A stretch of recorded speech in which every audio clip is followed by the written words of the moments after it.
first of all, I want to say big thank you to Marina and Eric, because I think the last decade, they are the people who've been the most loud and proud about this industry. What do you think? And I appreciate that, and I respect that, I admire that.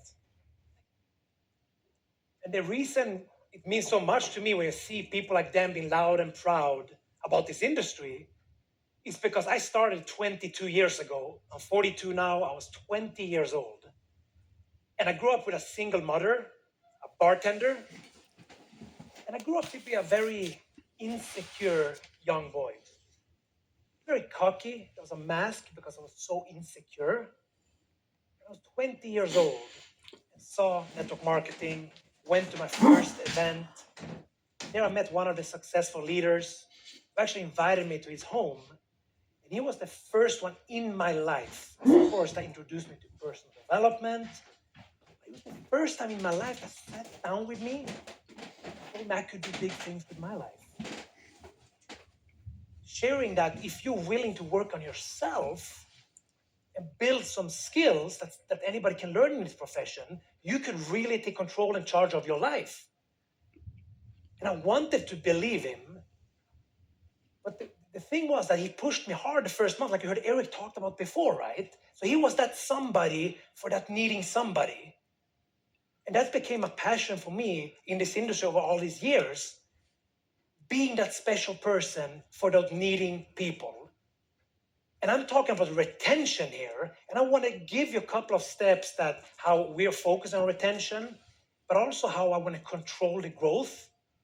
Because I think for you as a person as well, retention is as much humanity as it is strategy. If you want to keep your people over time, I'm talking to winning long term. I'm talking to keep your people around, even being there for them maybe during the tough times, because it's as much humanity as strategy. I think that's one of my biggest secrets why, if you look at building it to last, and if you look at my graph, this is my active autoship customers in my business. So it's 9 years and 3.5 months, and now 120,000 active. Of course, everybody's thinking, how can we increase retention, right? It's not like it was easy. You see the first years, I mean, it grew every year for a decade now almost. And I still look at how can we increase retention, of course. But I want to share today little things we have done to win long term. The winters when it was a little stagnant, how was the focus? And that's what I want to share today. So I'm going to talk about increasing retention in your customers, increase retention in your distributors, but also one thing, how can you retain a warm heart? How can you retain belief in people over time, even when they tend to disappoint us sometimes? How many in here has been disappointed by people in your team or upline or other people? It happens, right? And when we look at the mindset, how we start creating that growth, of course, how can we retain one? How can we build it? Building it and get up there with a high rank and sustain it, different ballgame. Different ballgame. So if I look at the mindset, if it's to be, it's up to me. That was from day one when I started. I was a soccer player. And when you do sports at a high level, you just show up every day. You get it done, right? It's not about how I feel. We just show up and get it done every day. And in this business, what I've realized early, it's hard, but what we need to do is simple steps. Meaning, if you look at it, the 6 habits he taught me, my first mentor, that I implement and I still have today to control my growth. Invite, present, follow up. Number 4, who am I helping winning right now? If I have nobody, number 4, I go back to invite, present, follow up. Invite, present, follow up. And invite, present, follow up. Invite, the gateway skill to get results here, right? If you could do it a couple of thousand times, no matter online, offline, how you want to do it, you can become really good at it. And when you're good at invite, present, follow up, focus on helping other people reach their goals. And then next one is promoting next event. Number 6 is personal development, making sure I grow every day. So the mindset was always, if it's up to me, I have to create the growth, because everybody here signs up. Everybody signs up at 0, just like Margaret, right? You started, day 1 was you signed up, you got your page, and it was you and nothing else, no customers, no distributors. Like for everybody in here. That means I have to get the ball rolling. I have to take the action. I have to make something happen to create it. But once it's here today, still today. If it's to be, it's up to me. Retention, Eric shared about, right? Big business losing 2-3% or 2 to 3 per month in retention. I mean, even if my curve looked very good, losing people like everybody else. But every day, every week, I show up and like, okay, how can I control the growth? How can I control the next wave? And always the mindset, not getting complacent. Who's next? Where's my class of 2026? Right now, I'm looking for my class of 2026. If people you have today took you here, but it won't take you to the promised land, whatever that may mean for you. So every day, are you showing up? What are you doing? I want you to ask yourself, what am I doing every day? Two questions I ask myself every day. 1, what did I do today to grow?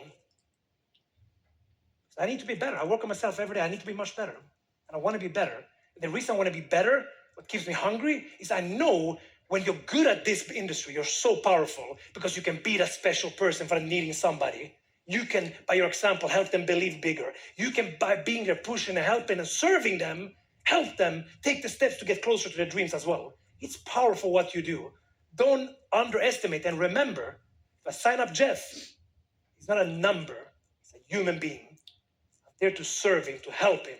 He has to do the work. If he succeeds or not, it's up to him, but I'm giving the steps. And it's my job to launch him correctly, build that relationship, see what his dreams are, and serve his goals.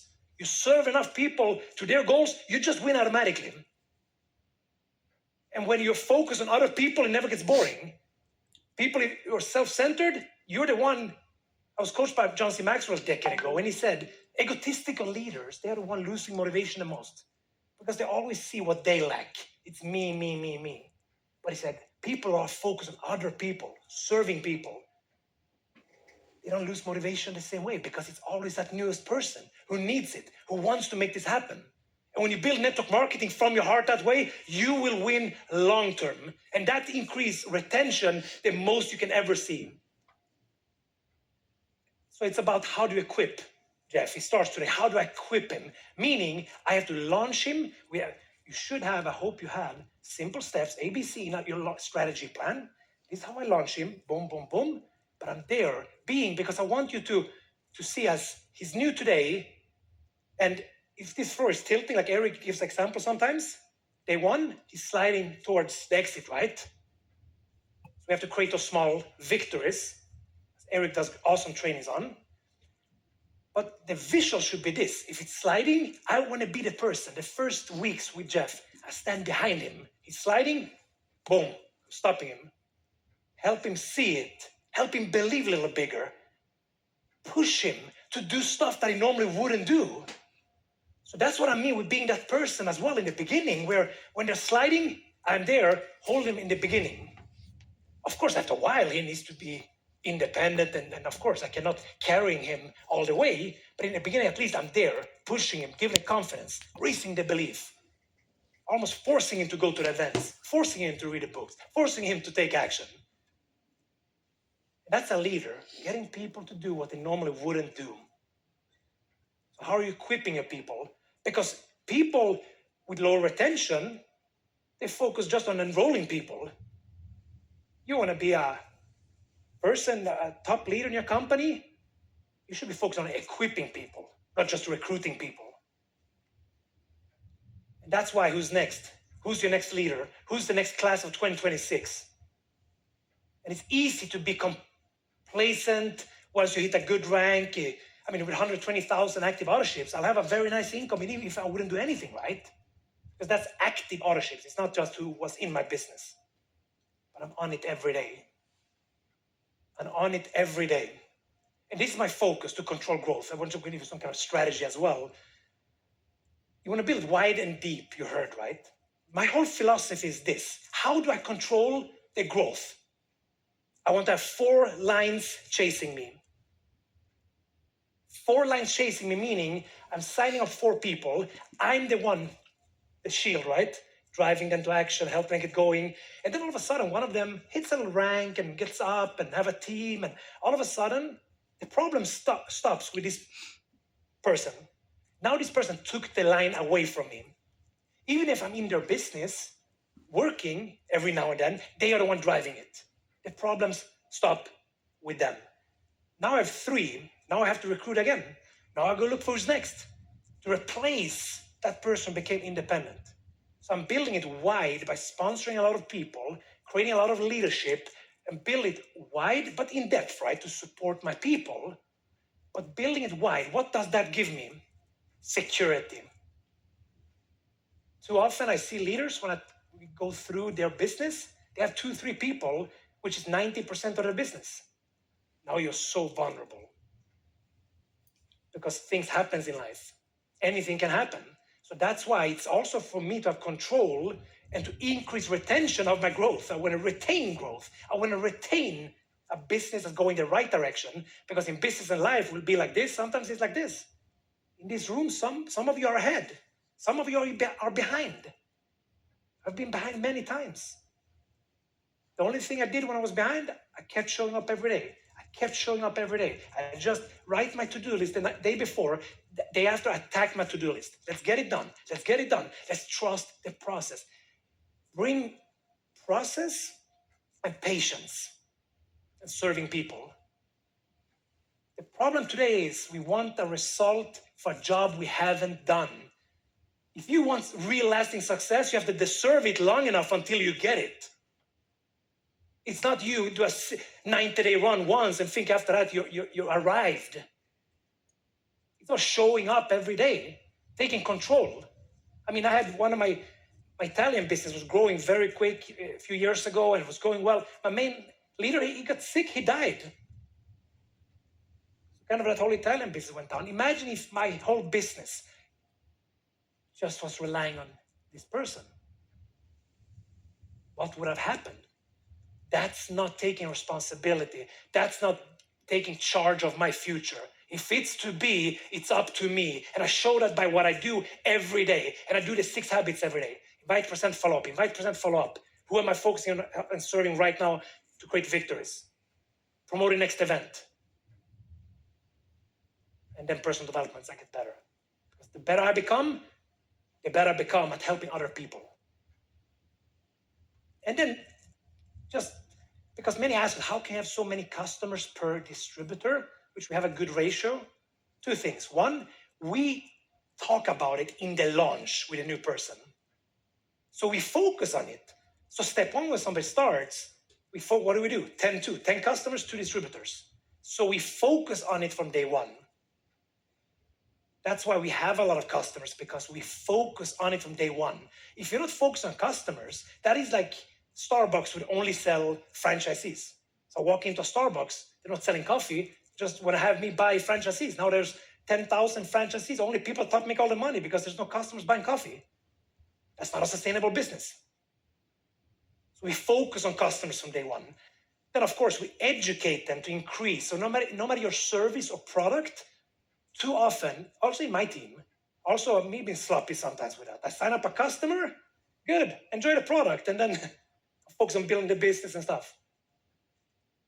Educate your customers. Why should they stay on your product or keep using your service? You should know for yourself, why should somebody stay on my product or service? It's a question you should have good answer to. Why?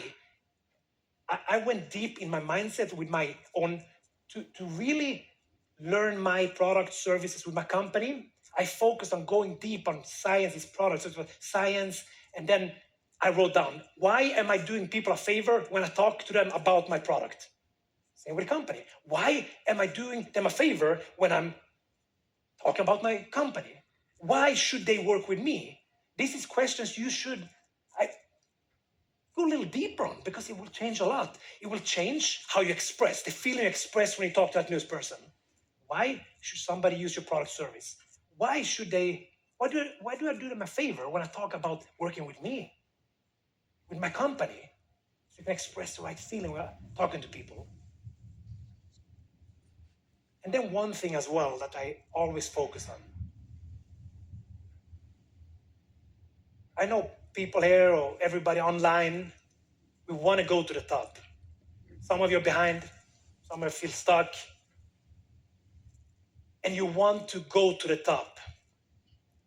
And hopefully, or in one way, if you get lucky, you sign up 2-3 people and you go to the top. I think that's very unfortunate.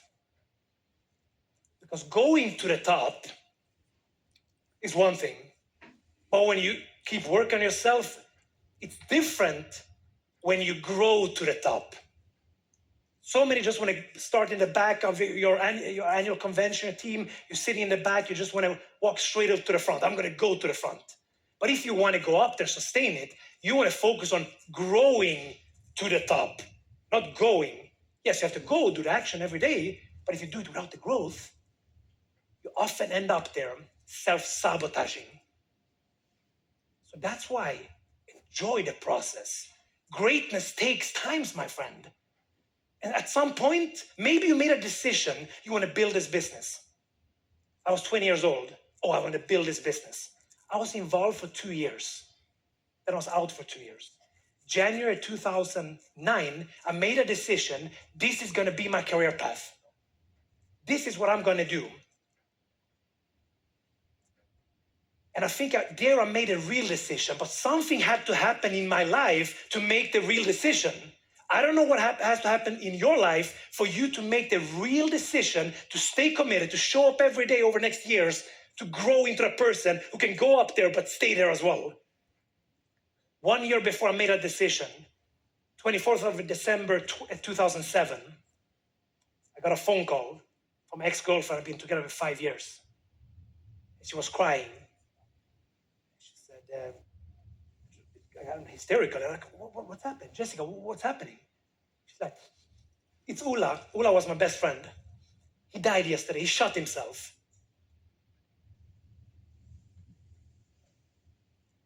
And I remember, I was outside of a supermarket with the car keys, and when she said, he's dead, he shot himself yesterday. I dropped the keys on the floor with him.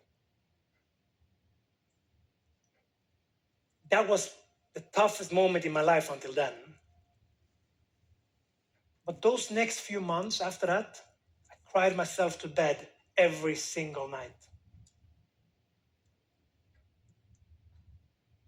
Many sleepless nights, but I woke up every day. I still went to my work. I went to my soccer practice. It was blurry for a couple of months. And I think this is one of the biggest gifts in my life. Why? Because he suffered mental health issues. So he shot himself. And I think that's my biggest passion, driver, why human beings mean so much to me. I just want to be a force for good in this world, share with my heart with the world, do good things with good intentions. So because of that happened, I told myself, I cannot always decide how long I'm going to live, but every day I can decide how much I'm going to live. I'm going to go out and take this life with a total different energy. I'm going to attack it. I'm going to live it. I'm going to have passion. I'm going to find something I can have purpose doing. That's why 1 year later, when I made a decision, this is going to be my career path. You can sit here after this week, I'm excited, I'm going to build this. Yeah, but the question is, when life comes and hits you in the face, what are you going to do 3 weeks from now? Because life will hit in the face. That's how life works. It's not what you can do when you're leaving here. It's what are you going to do 2 weeks from now? When people you thought your main leader leave the company, can you suck it up and just say, I'm going to go, I keep going. I'm going to keep growing. Yes, now they're out. I'm down 48% the last year, but I'm going to keep growing. I'm going to keep going because you're focused on serving people. There's no limits to what you can create there. As Zig Ziglar always said, just help enough people get what they want and you will automatically get what you want. So what are you doing when nobody's watching? Again, if you're self-centered, me, you lose motivation too often. Take the eyes from you, focus on the other person, and remember that retention is as much, at least, humanity as it is strategy. Thank you very much.